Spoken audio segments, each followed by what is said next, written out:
Good afternoon. I want to welcome these leaders for coming in to have this very important discussion about some of the most pressing issues of our time.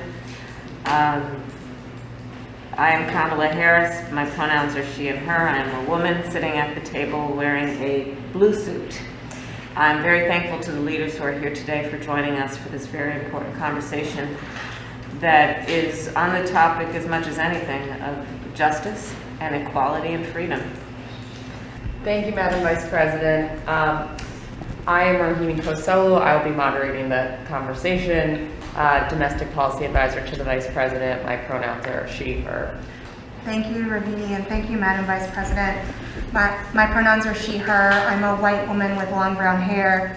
I'm wearing a red dress, and I'm wearing a see-through mask so you can see my red lips. Thank you, Maria. Next, we'll hear from Lydia Brown, the Director at the Autistic Women and Non-Binary Network. Lydia, go ahead. People with intellectual disabilities, especially in the LGBTQ community, are routinely denied basic sexual education.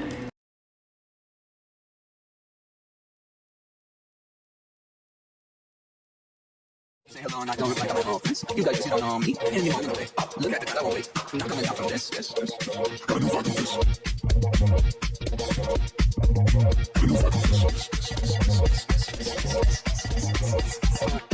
And reproductive health care. Ladies, if you get pregnant, run on down to the abortion clinic and have that little bastard suck like There are also trans men who are capable of pregnancy, as well as non-binary people who are capable of pregnancy.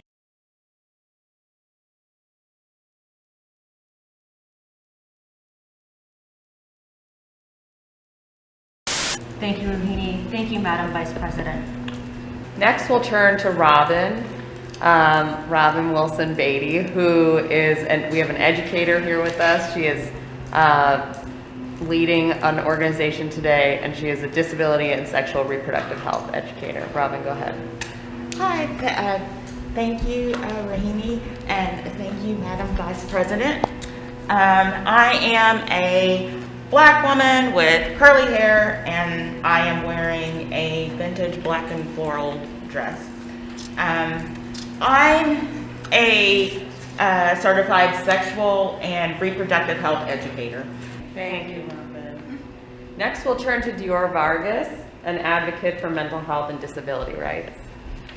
Thank you, Madam Vice President, for giving us the space to have this critical conversation. I'm a Latina with blonde highlighted hair, and I'm wearing a gray blazer over a black sheath dress. This decision is just another example of how disabled people are not viewed as human beings. And because I have a family with a lot of special needs kids.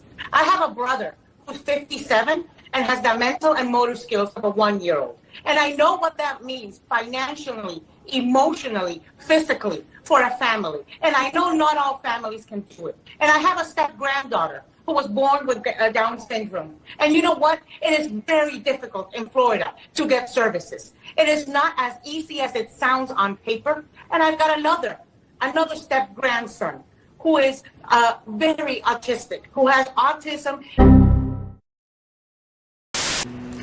Mental health is deeply personal for me. It is inextricably linked to this attack on reproductive rights. Anxiety and depression are just some of the effects that people will experience because of this. Every person who needs and/or wants an abortion should have the right to obtain one. My work focuses on the intersections of race, ethnicity, gender, and mental health. Thank you, Dior. We'll now turn to Sam Crane, Legal Director at the Quality Trust for Individuals with Disabilities. Thank you, Madam Vice President. It's a great pleasure to be invited to speak to you today. I'm Sam Crane. I am a white woman with short red hair and a black dress. I'm also Legal Director of Quality Trust for Individuals with Disabilities, and I also serve on the advisory board of the National Center for Pregnancy and Disability Research. This matter is personal to me as I am autistic myself, and I am a mother of a now 3-year-old child. I am pro-choice. When I was 20 years old, I had an abortion. I was really grateful that I had that opportunity to choose.